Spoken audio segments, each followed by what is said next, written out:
Time. Hello. Hello. um, Laura and I are back this week. Yay! I was talking to Laura and with Cindy Backman. I was like, I feel like I'm cursed because every time that I leave, something happens during the service. But I am happy. I have heard what has gone on, what went on last week, and I am extremely encouraged by how you as a congregation responded. It is truly that this is a congregation of love, even though there was some vitriol that was expressed, but it was dealt with because it is not representative of this community. There are going to be changes that happen. There are things that if the power goes out or the pillars of the church fall, they never will, don't worry. But I am encouraged because as the staff, we know that we are supported by you as a community when things happen. So thank you. Lots of love from me and the rest of the staff. I appreciate Mike. I love Mike, what he did and how he got through it and how Allison and Jillian stepped up and finished a service. Again, my heart is encouraged from how this community responded. So applaud yourselves for that. Thank you.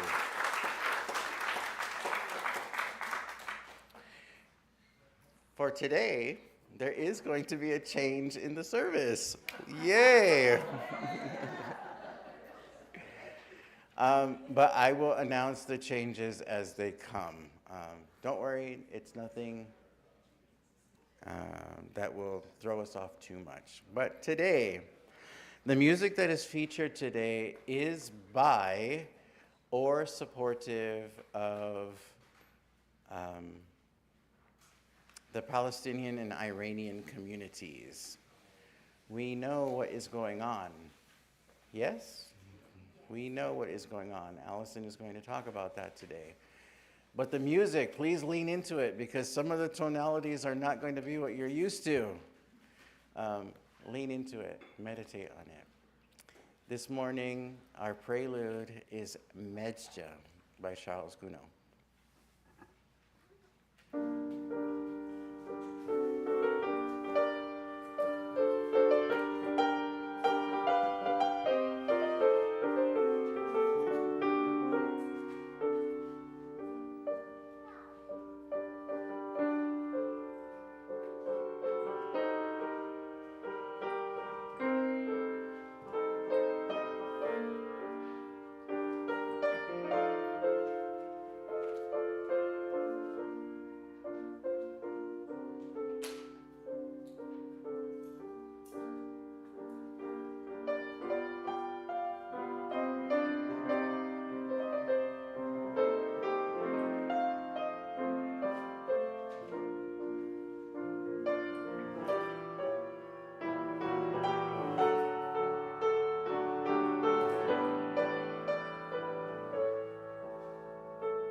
Hello, and welcome to the Unitarian Universalist Church of Las Cruces. We welcome those of you who are in our sanctuary this morning or who are joining us online. It's a joy to be together in worship. I'm Allison Neal Wallace, your service leader for this service. My pronouns are she and her. We share visual descriptions of ourselves to help ensure everyone, including the people with low or no vision, can fully participate. I am an above average height, white transgender woman wearing a black blouse with a keffiyeh draped over my shoulders.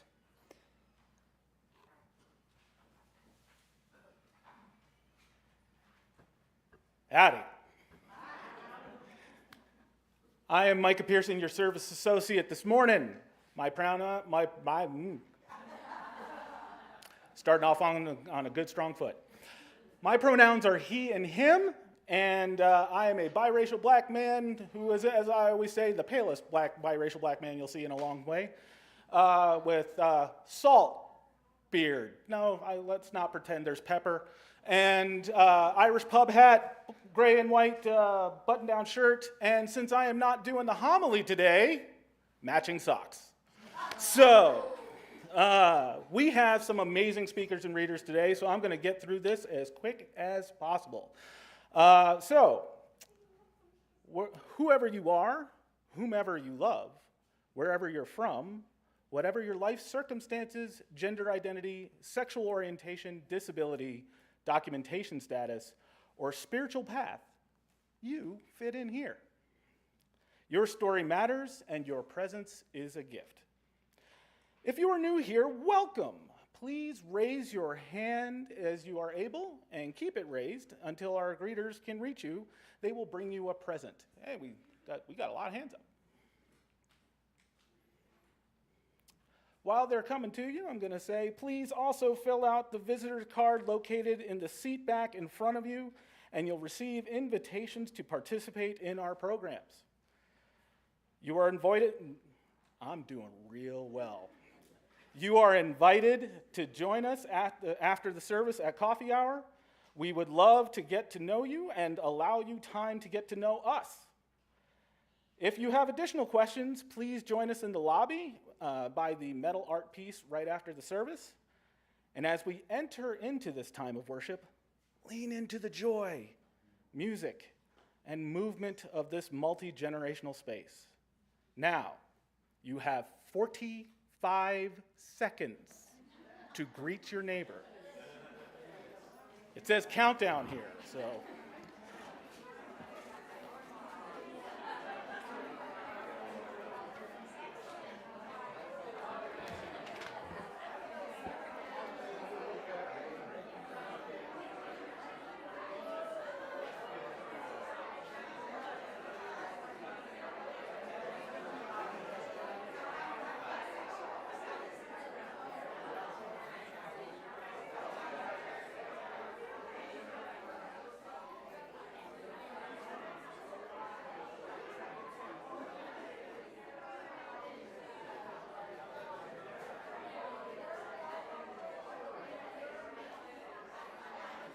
All right, everyone. Let's find our seats once again. Hello.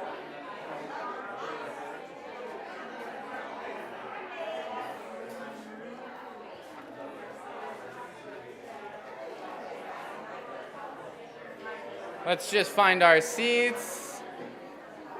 All right. Everybody's going to take their time. That's all right. 45 seconds. Did you say take our time?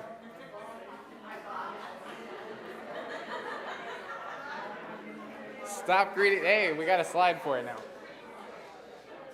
All right. As everyone gets settled back in, our invocation this morning comes from this, and I want to make sure it's visible on the screen.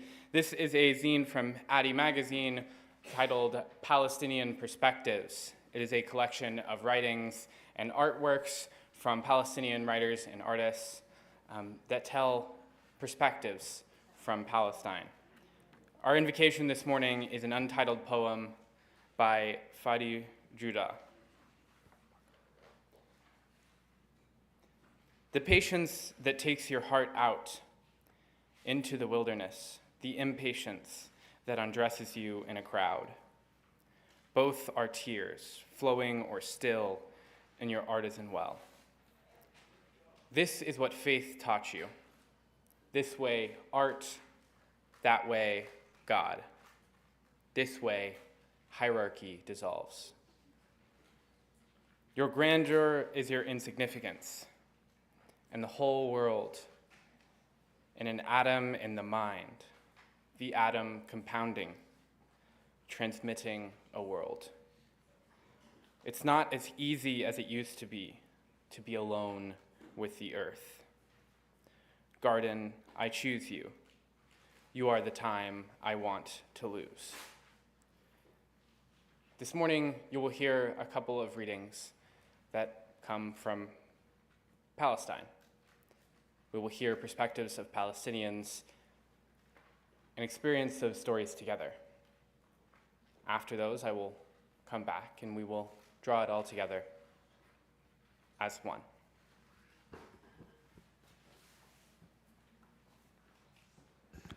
Good morning, church.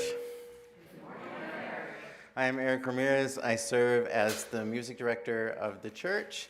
My pronouns are he, him, and el. I am a brown, 5'9", Puerto Rican gay man. And I say those things just to help draw in anyone that is watching or who will watch that in the future or who is in this congregation. You are welcome. It does not matter who you are welcome here. Today, I am wearing this is orange, a burnt orange shirt. And I am also wearing a black and white kafita like Allison. I'm wearing black pants and black shoes. Today, our gathering hymn might feel a little disconcerting to you because there are going to be no words on the screen. Dun, dun, dun. Today we're talking about, Allison is leading the service and talking about confronting and dealing. And today, Melanie DeMore wrote a song called How to Hold On. We're going to sing it, and I'm going to teach it to you just like she taught us at the AUM conference. So what I want you to do first is to put your feet flat on the floor.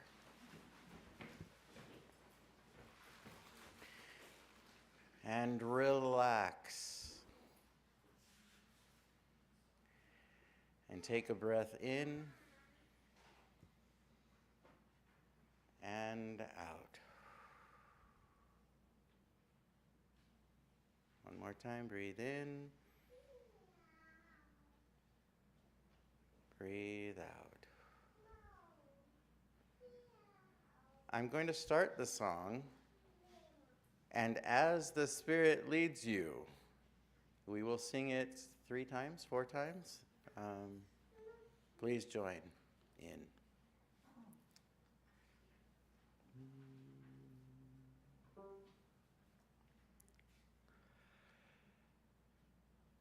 How to hold on, how to hold on, how to hold on in the storm. Oh, how to hold on, how do you hold on? How to hold on in the storm. How to hold on. How to hold on.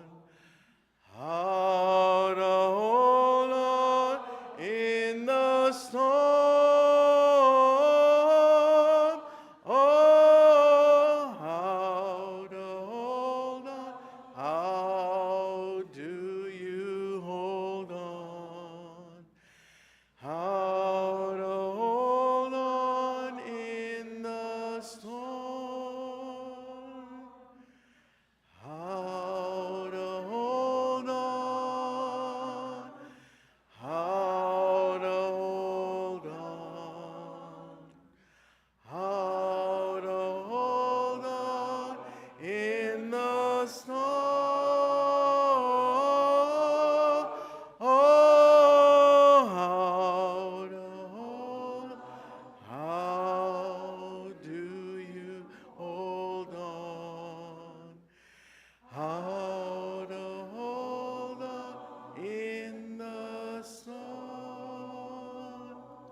in the storm.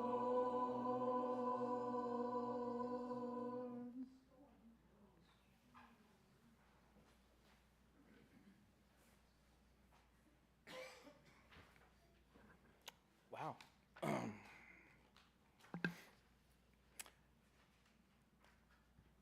In our Unitarian Universalist tradition, we light a chalice as a symbol of our shared faith. As Missy lights our chalice here in the sanctuary, we invite those joining us online to share in the chat where you are lighting yours.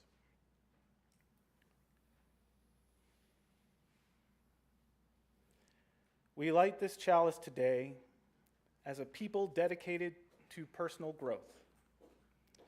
May it burn away the oppressions that we have been taught and glow instead in the humility of learning. May it reignite our dreams for a better world and kindle our joy for simpler living. May its warmth extend into the forgotten alleyways of exclusion and give us home to love, to welcoming, and to all the challenges, the questions, and the blessings of this beautiful path to becoming a beloved community. Bringing Us Home to Love by Francis Koziar. Oh, I'm sorry. I'm still here. I'm rocking awesome today. So please rise as you are able to in body or spirit, and join me in saying our church's affirmation of covenant and singing the doxology in English and Spanish. The words this time are on the screen. Love is the doctrine of this church. The quest for truth is our sacrament, and service is our prayer. To dwell together in peace, to seek knowledge in freedom, to serve others in community, to the end that all souls shall grow into harmony with creation. Thus do we covenant with one another.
Good morning, church. Good morning, Kelly.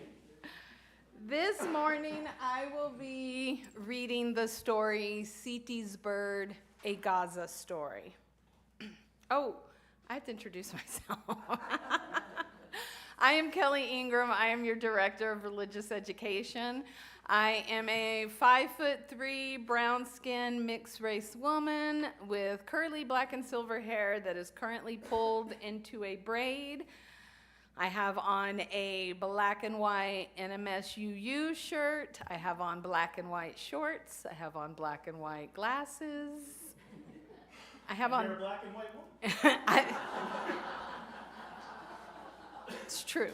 That's true. And I am wearing gold and pearl earrings today. And as always, my lanyard with a plethora of keys and pins. Okie doke. This morning I will be reading Siti's Bird, a Gaza Story. Malik is a young girl with a big imagination. She lives with her mama and baba in Gaza in Palestine. Although the city is under siege, Malik goes to school, visits her friends, and has fun days out with her family.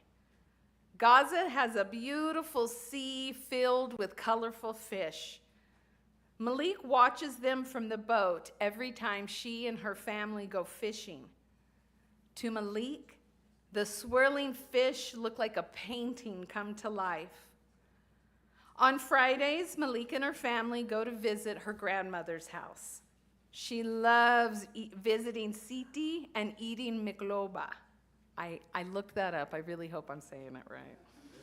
Mikloba, a delicious Palestine dish. Siti's malopa is the best. Malik loves to help feed Siti's bird. Siti, are we in a cage too? Asks Malik as a little short beak pecks a seed from her hand. Siti smiles sadly and answers, Habibi, you can fly in your dreams. Siti gives Malik a bag of sweets to take home. As they walk back to their house, Malik nibbles on a piece of candy and thinks about what Siti said. The next morning, Miss Amal reads the class a story. Malik plays with her friends in the schoolyard and shares sweets with them.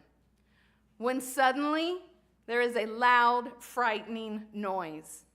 The whole building shakes. An explosion. Miss Amal tells the students to go home quickly. Malik runs through familiar streets of her neighborhood. When she reaches home, Mama and Papa hug her tightly. Don't worry, Habibi, they tell her. Everything will be okay. But how can it be? When the whole city is shaking around them. For almost 50 days, Malik and her parents cannot leave their house. The explosions happen almost every day. Malik's whole body feels knotted with worry. One day, she opens her school backpack and discovers some paint and brushes that she had forgotten about. She finds herself painting what's on her mind, her family, her friends, a bird. She paints all day. It makes her feel better. While Malik is painting, a bird comes and sits on her windowsill. Siti's bird. Malik is so happy to see her. She feels like the cage inside of her has been opened. She calls her parents, come and see. Malik's mama telephones Siti. Are you okay? Is everything all right? Siti is crying. My home is destroyed. I lost everything. I even lost my bird. Malik calls out, Siti, your bird is alive. She came to visit me. Malik holds tightly to her parents' hands as they walk between the ruined buildings on their way to Siti's house. The city is strangely quiet now. Malik wonders if even the fish in the sea are hiding. Finally, it's safe to go back to school. Malik is relieved to see that her friends and Miss Amal are safe. She shows them the paintings that she's made. These are beautiful, Malik, says Miss Amal. Let's have an exhibit at our school so everyone can see them. Malik dreams of being an artist someday, but showing her paintings is different than just showing them to herself, to her parents, to her friends. She feels excited, but also nervous. On the day of the exhibit, Malik wears her favorite colored dress and a flower crown. The bold, bright colors make her feel confident again. Miss Amal cut the red ribbon in front of the exhibit. All of the students, families, and teachers go inside to see the artwork. Malik has painted her family, people wearing Palestinian robes. She has painted Siti's bird flying free above her cage and the sea filled with colorful fish all around them. All around the room, people are smiling. Maybe Malik has reminded them about all the things they love about Gaza too. Later that year, Malik gets a letter inviting her to an international art exhibit with her parents. She can hardly believe it. Her dream is coming true. Her father makes some phone calls, but it's impossible to leave Gaza. The city is closed and the border is closing shut. He says, "I'm sorry, Habibi." Malik goes to bed with tears in her eyes. Her dreams won't come true after all. That night, Malik dreams that Siti's bird flies her all around the world to share her paintings and tell her story. The next morning, Malik wakes up and watches the birds from her window. She is still sad to miss the exhibit, but she smiles as she remembers her dream. Someday, her art will be like Siti's bird and will help her fly all around the world, and she will always come back home to Gaza. The end.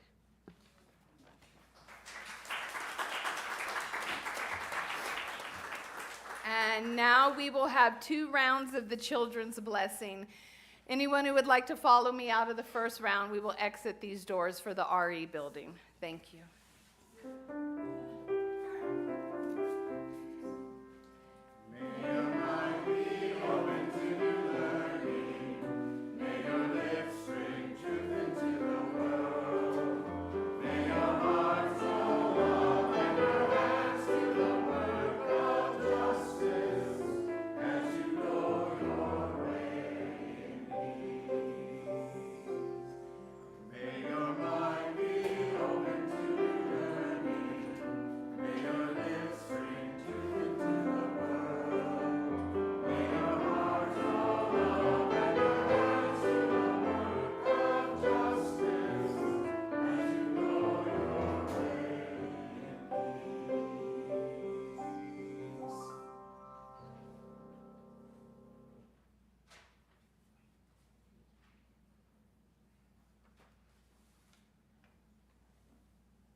السلام عليكم.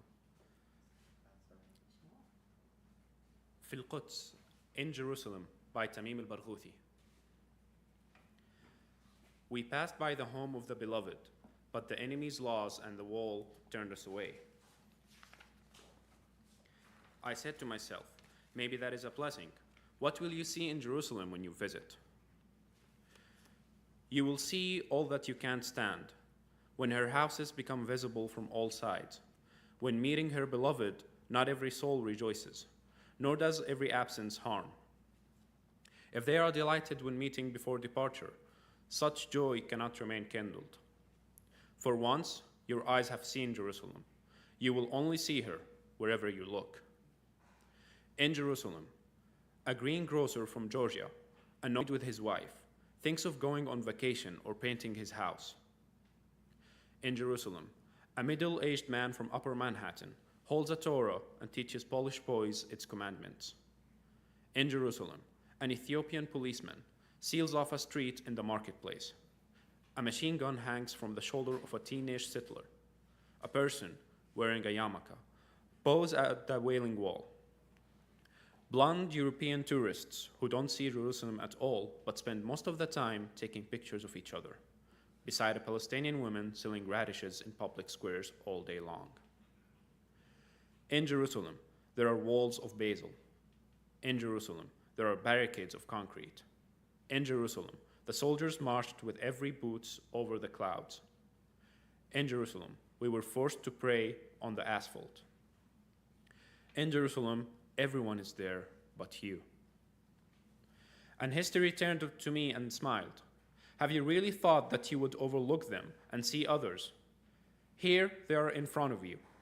They are the text while you are the footnote and the margin.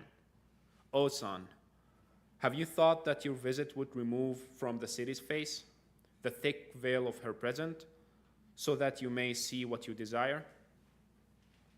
In Jerusalem, everyone is there but you. Jerusalem is the wandering deer, as fate sentenced it to departure. You still chase her since she bid you farewell. O son, calm down for a while. I see that you began to faint.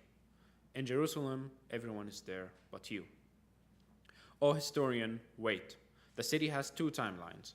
One foreign, serene, with steady steps as if it is walking asleep. The other wears a mask and walks secretly with caution, and Jerusalem knows herself. Ask the people there. Everyone will guide you. Everything in the city has a tongue which you can ask, will reply. In Jerusalem, the crescent becomes more curved like an embryo, bending towards the other crescents over the domes. And over the years, their relation developed to be like a father to a son. In Jerusalem, the stones of the building are quoted from the Bible and the Quran. In Jerusalem, beauty is octagonal and blue. On top of it lies a golden dome that looks like, I think, a convex mirror, reflecting the face of the heavens, playing with it, drawing it near, distributing the sky like aid in a siege for those in need. If people appeal to God after Friday sermon. In Jerusalem, the sky is shared by everyone. We protect it and it protects us, and we carry it on our shoulders. If time oppresses, it smooths. In Jerusalem, the marble columns are dark, as though their veins were smoke. Windows high in mosques and churches took dawn by hand, showing him how to paint with colors. He says, like this, but the windows reply, no, like this. And after a long debate, they compromise. As the dawn is free when outside the threshold, but if he wants to enter through God's windows, he has to abide by their rules. In Jerusalem, there's a school built by a Mamluk who came from beyond the river, was sold at a slave market in Isfahan to a merchant from Baghdad who traveled to Aleppo and gave the Mamluk to Aleppo's prince. Fearing the blueness in the Mamluk's left eye, the prince gave him to a caravan heading for Egypt, where soon he became the vanquisher of the Mongols and the sovereign sultan. In Jerusalem, the scent of Babylon and India are at the herbalist shop in Khan al-Zayt.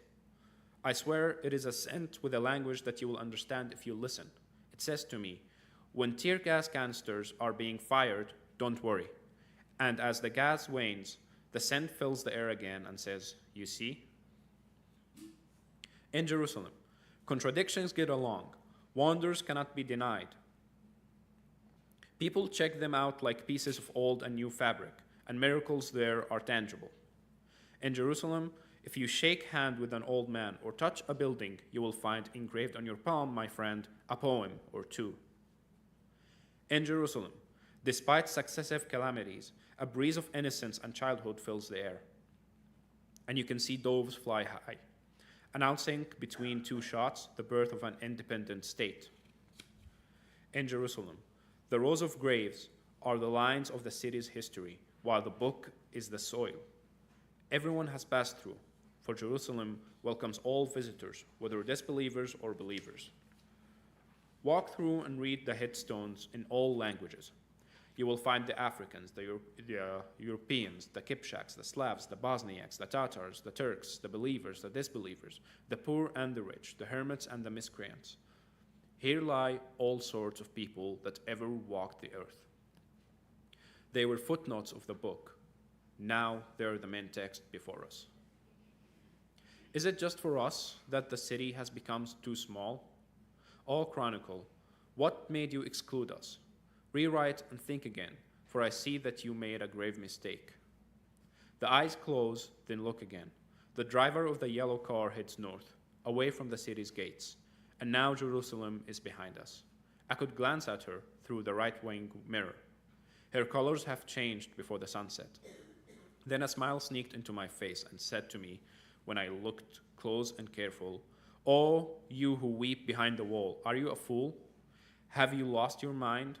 Do not weep because you were excluded from the main text. O Arab, do not weep, and know for sure that whomever is in Jerusalem, it is only you I see." Thank you.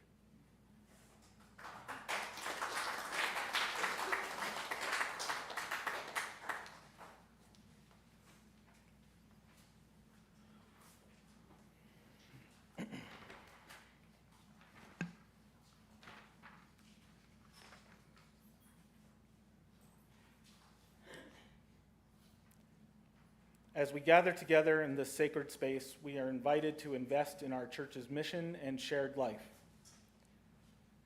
The offering we take today and every Sunday is more than financial support. It is a reflection of our commitment to this community and the values we strive to live out: love, justice, welcome, and care.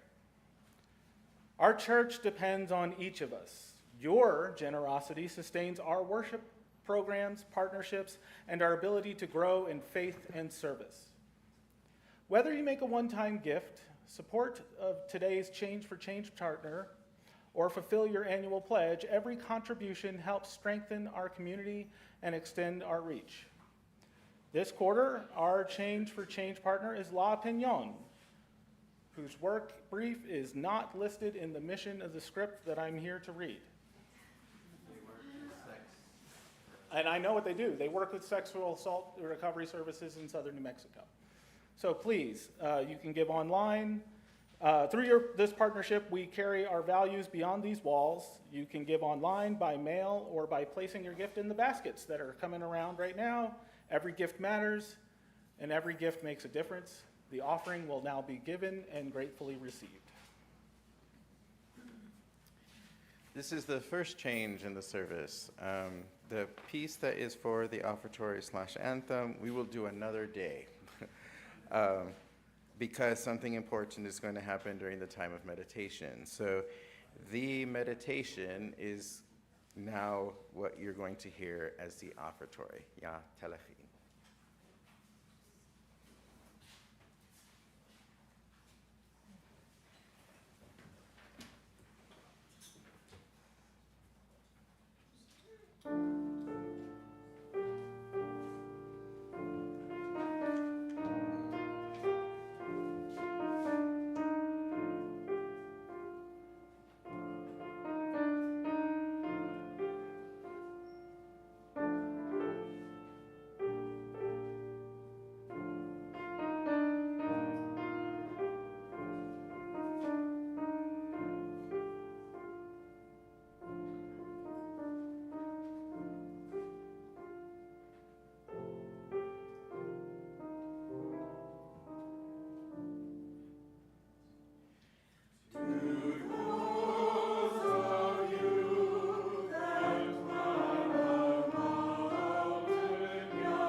Maayong buntag. Good morning.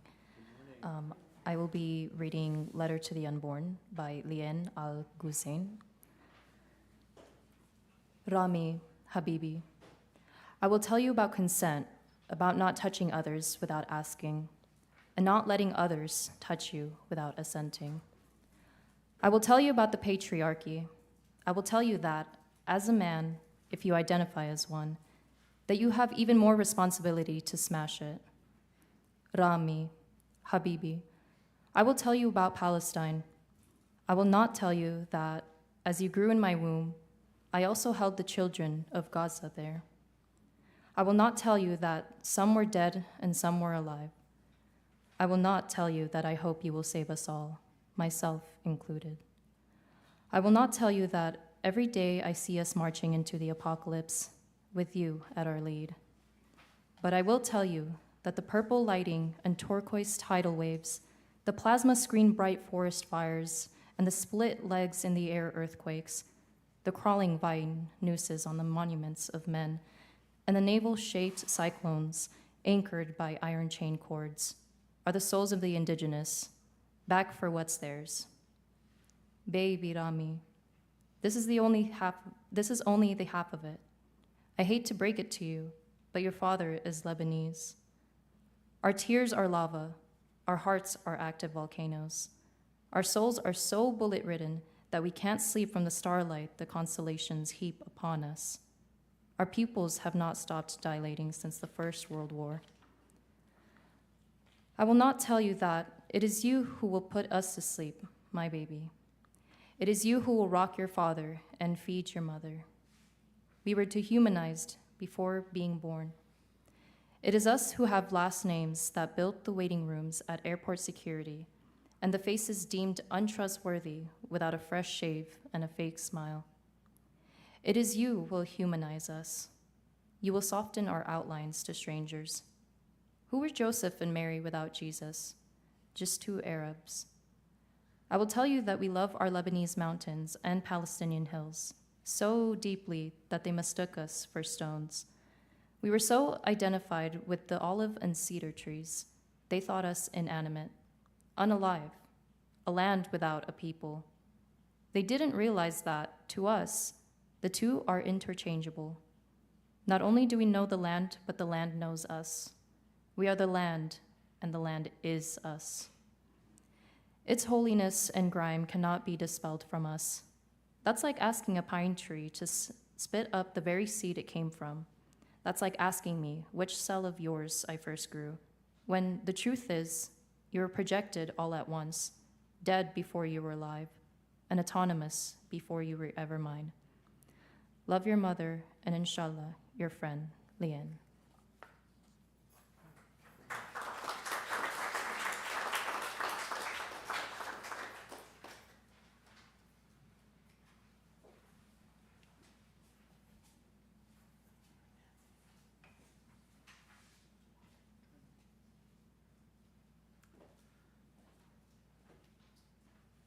We are saddened today to share with you that John Seeley, longtime member of this congregation and very active, has died yesterday.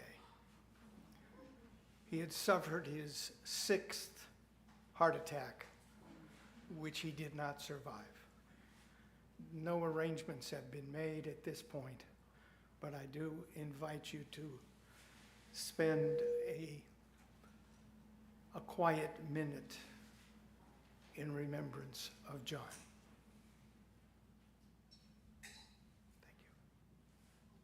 Thank you.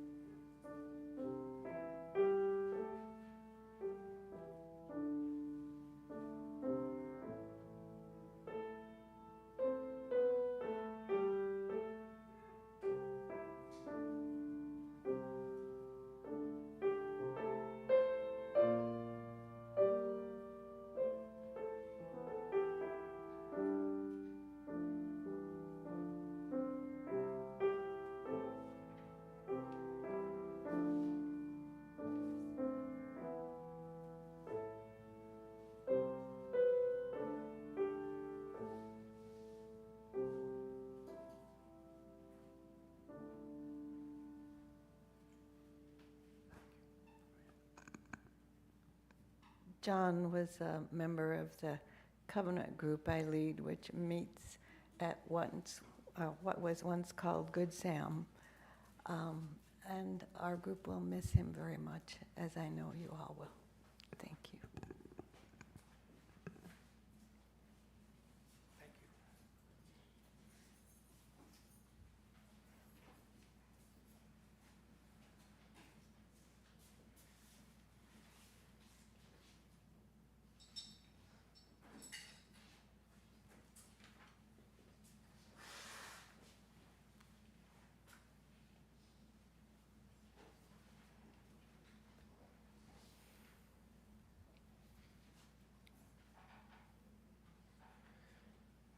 John will be missed very deeply by this entire community.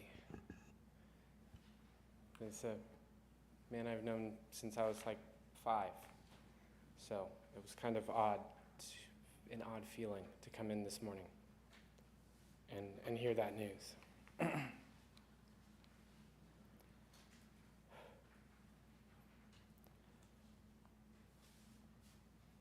This morning, you've heard the voices of Palestinians told through some of my dearest friends that have joined us here today. Thank you to them. And you have heard it tell of just a fraction of the horrors faced by the Palestinian people. I chose the reading you just heard, Letter to the Unborn, because it makes mention of a phrase used to justify the displacement of the Palestinian people.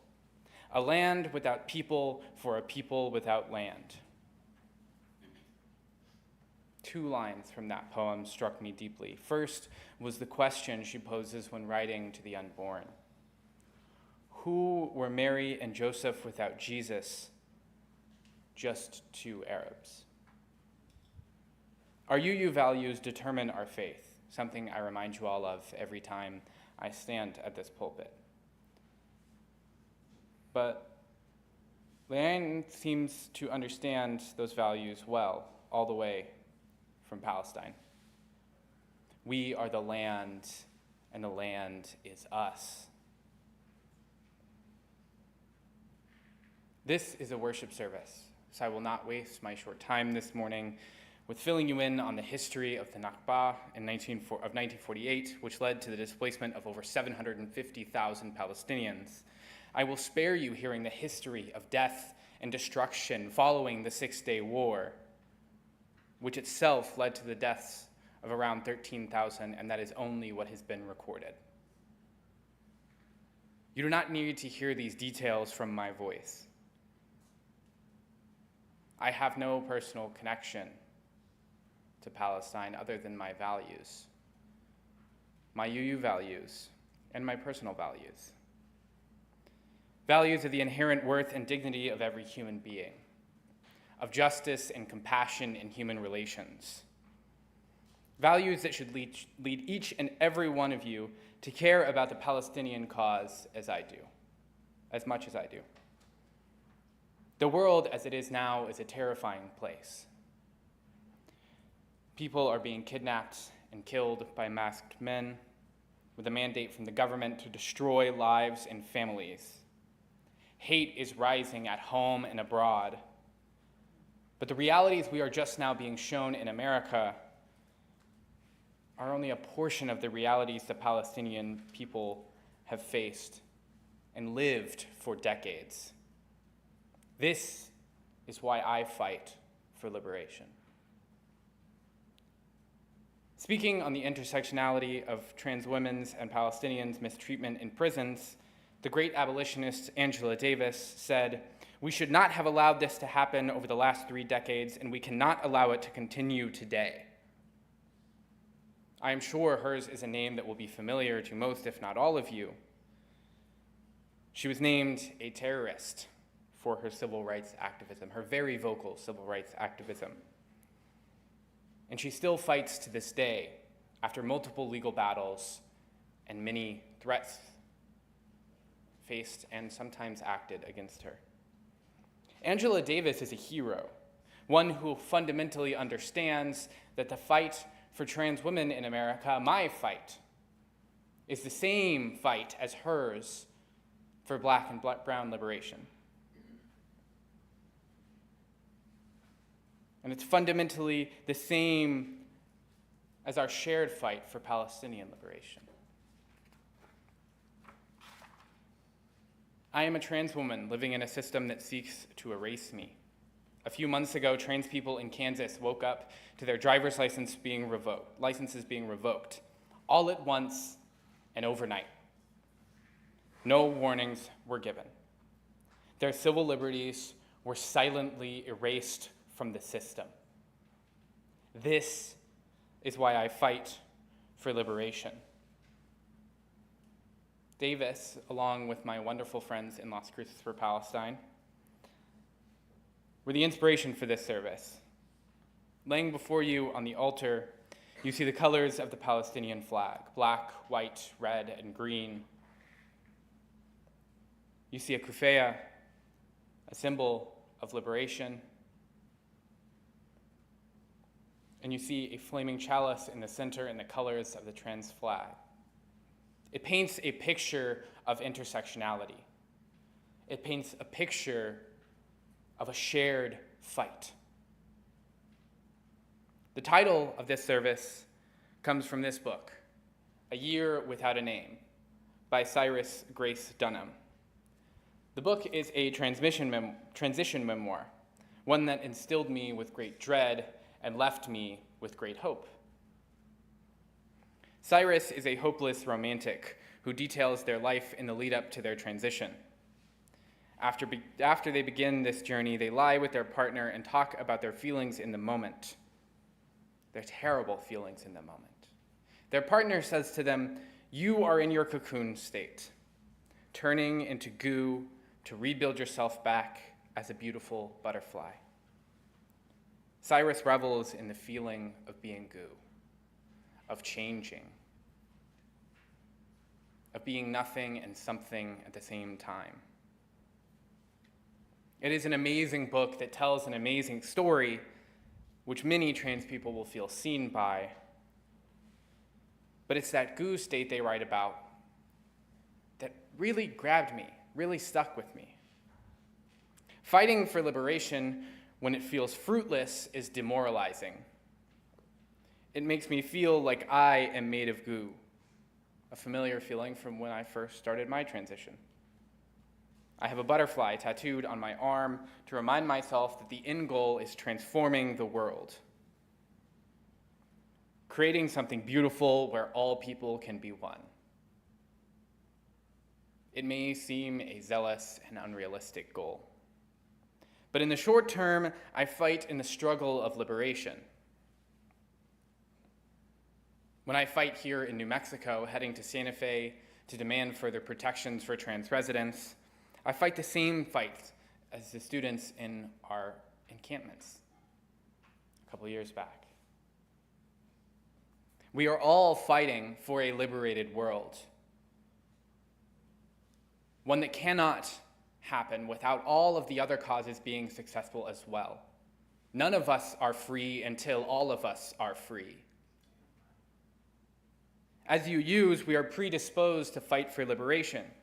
Our values demand we stand up in the face of injustice, of genocide, of apartheid. When doing some research for this service, I found an article critiquing the UUA's call for an end to the genocide that claimed that the UUA was furthering anti-Semitism. I need to be clear with all of you that I descend from Jews.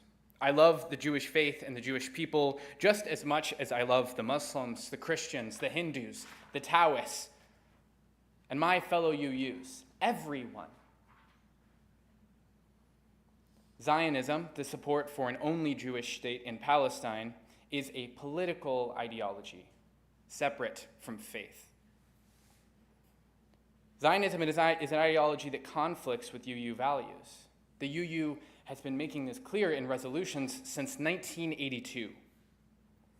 The UUA statement that was being critiqued read, "As UUs, we affirm our mutual humanity and interdependence, and join with interfaith and human rights groups calling for respect of international law and protection of civilians. We declare that when vengeance repays vengeance, it becomes an escalating and inescapable cycle of violence." The cycle of violence is all that the Palestinian people have been allowed to know for nearly a century. My UU values drive my personal values, and both are disgusted by the genocidal actions of both the IDF and Israeli settlers, who often murder and attack Palestinian civilians indiscriminately. Hind Rajab was a 5-year-old girl in Gaza. She placed a 911 call after the vehicle she was in was struck in a bombing attack, killing the other occupants. She stayed on the phone with emergency services for several hours before only 2 EMS personnel were allowed to reach her by the nearby Israeli soldiers. They found her body full of bullet holes, bullets fired from the rifles of the IDF. Hind Rajab's story is not exactly a unique one. Hundreds, if not thousands, of children have been murdered in Gaza by the IDF, both in shootings and in bombings. We cannot keep up with the rate that their children are being killed in order to honor them all. We cannot keep up with the rate that their children are being killed to honor them all. Mass graves pepper the Gaza Strip, filled with Palestinians whose families are still wondering what happened to them. There is a genocide in Gaza. And yet the Palestinian people remain. Diaspora has damaged their ability to build community with other Palestinians, but they still build community in Gaza. A small example was last month when we saw the World Cup final being played between Spain and Argentina. After watching a decisive Spanish victory and cheering quite a bit myself, I saw a video online from Gaza where a massive crowd of Palestinians gathered around the screen of the one person who was able to get the game and cheered on Spain to victory. The joy I saw from people under siege, a joy sparked by Spanish player Lamine Yamal's vocal support for Palestine, was the most inspiring thing I have ever seen. Even in a century of darkness filled with genocide and apartheid, the spirit of Palestine remains. It is belief in becoming that maintains the spirit of Palestine. Belief that is pressured and worn away until only the faith remains. If they can find joy in a soccer game, belief, faith in the ruins of a city they once knew to be beautiful and bustling, surrounded by death and destruction, we can find joy anywhere. Enjoy the privilege you have of easy access to joy. But when you do, hold the people of Palestine in your heart. Hold the spirit of Palestine in your heart. Hold love in your heart and live love, because the fight for love is the fight for liberation. That's as hopeful of a message as I can give you today. Because as we walk out of here, as we go have our coffee and snacks, there is still a genocide in Gaza. The Palestinian people are still under siege. Settlers in the West Bank are still indiscriminately killing Palestinians. But remember that the fight for love is the fight for liberation, and as UUs, we must live love. We must fight for love, and so we must use our voices. We must use ourselves. We must say something, speak up, fight back. Because what else is there to do? Ashe, Aho, Amen, Amin, blessed be, may it be so, and go in peace. Thank you.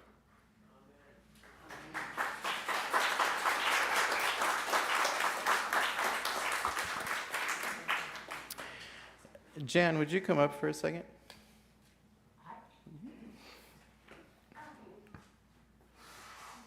I can do this all the time, and they're such gracious.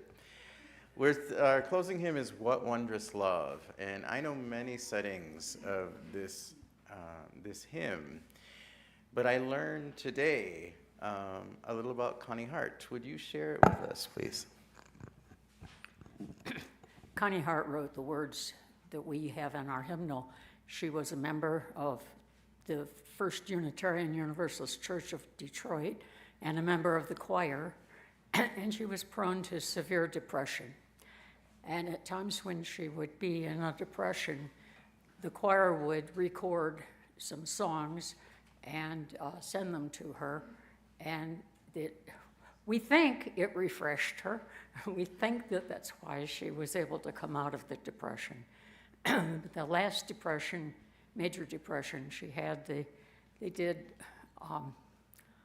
electro whatever, and it was like getting a lobotomy. She and her partner came to visit Cindy and me, and she was just kind of wandering around, couldn't remember anything.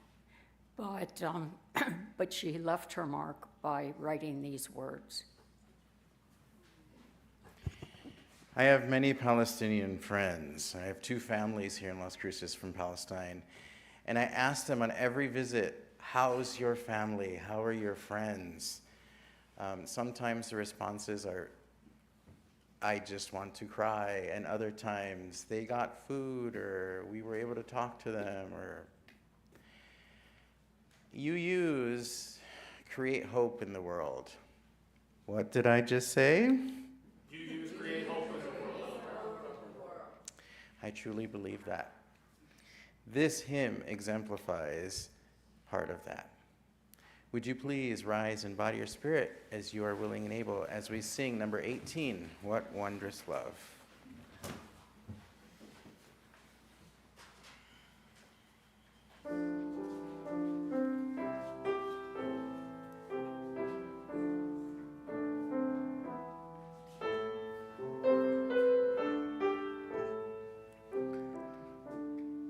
Let's sing together.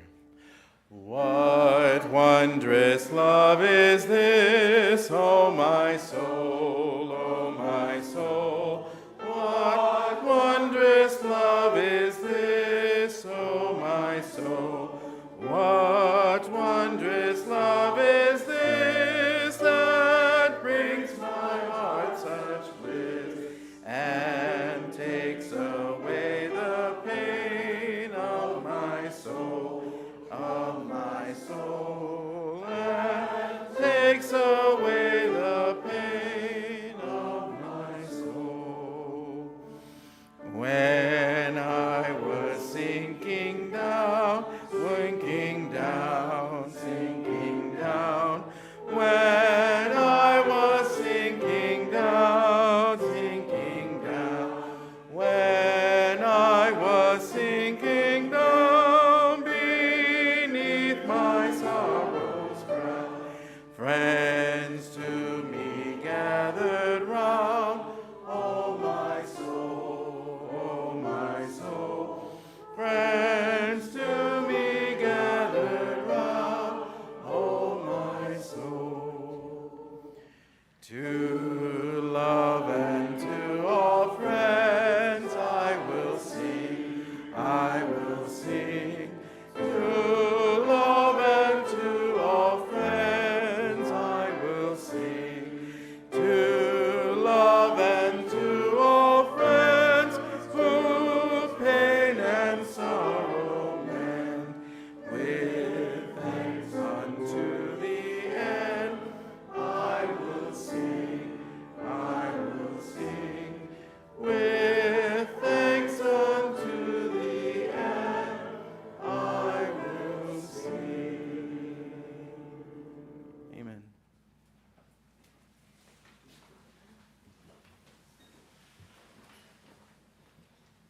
We're going to have a responsive reading to close out today, and my good friend here is going to lead us in that. He will say a line, and you will say it back. Got it? Good morning. Okay, join me in this back and forth, okay? I believe that our children are the future and they deserve a full, dignified life, free from violence and occupation. And we believe that their children are our children. And we will fight until they're free. From the river to the sea. Thank you, guys.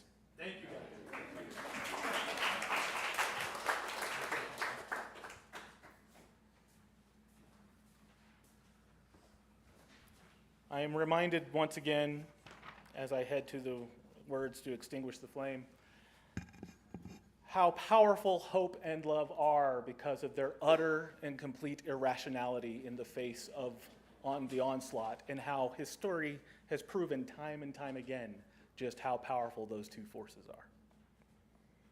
So please join me in saying the words to extinguish the flame that I'm going to ask Missy to extinguish since she lit it. The words are on the screen. We extinguish this flame, but not the light of truth, the warmth of community, or the fire of commitment. These we carry in our hearts until we live together again. Thank you.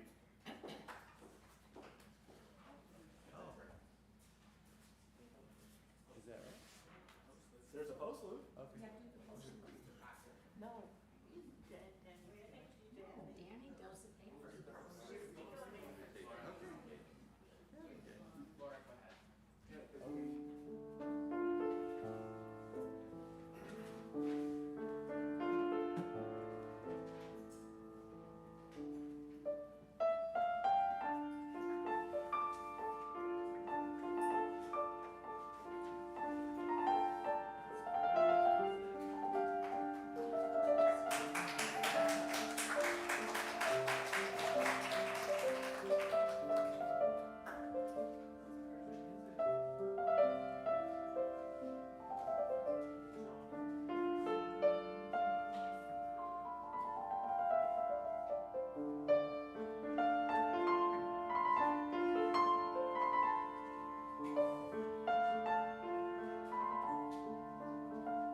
Good morning, everyone. I'm Danny Hawkins. It's a my pleasure to share with you the invitations to engagement. Couple little sidetrack items. I want to thank the Sunday morning service team for an excellent service today. I thought it was really great, and also a special thanks to our guests who participated in the service as well. I wanted to throw out there also a quick plug for the gallery. You know, it's one of my favorite things. We had a great session yesterday with the team that actually helps us select our scholarship recipients and helps us get that donation moving and going forward. What was so great about it is we actually talked about utilizing the gallery during the summer to put on student shows. So hopefully as we go forward and we continue to build that relationship, next summer you'll see some of the kids who aspire in art and are creating the art and will participate in the shows. I know I cheated a little bit, now I'll go to the actual thing here. So, greeters. So there is a excellent class in adult enrichment being given by Allison Claire. Learn how to welcome trans folks through basic etiquette to avoid misgendering. So I think this is a great opportunity for everybody who's a greeter or would like to be a greeter. Go in and hear that. But it'd be good for the community as a whole to understand that so we can be the welcoming community I know we can be. Thank you all for your pledges and the contributions you made thus far. Your statements are ready from the church. They'll be passed out today. Shirley, do you have those? Yeah, and if you'd like to make sure you pick that up, please see Shirley. So as you know, we have the yard sale coming up, and we need volunteers to help make it a success. So if you are available either August 14th or 15th, let Sarah Thomas or Katie Fitzgerald know. And so as our annual event, we hope it brings in a lot for the church, and it does good. And then lastly, excuse me, I took an allergy pill, so now I can't talk. Roundtable August 10th, what can we do to stop the bleeding? So Las Cruces has paid over $97 million in excessive forced settlements involving LCPD. Efforts including a citizen review board proposal, city council work sessions, and OIR group reviewed and have not stopped the problem. Dr. Bobby Green, president of Donna Ana County NAACP, and a 7-member of the governor appointing law enforcement security board will discuss the reforms. Wow, that was a lot for me to say at one time, but I think this sounds like a really cool round table to attend, and it gives you a lot of great information. And lastly, next week, we are gonna have a service from the Cups group, the Chalice and the Pinnacle Uniting Liberal Religion and Ancient Wisdom. So that will be cool, so I look forward to seeing you all next week. Have a great day. It's coffee time. Your song was so lovely.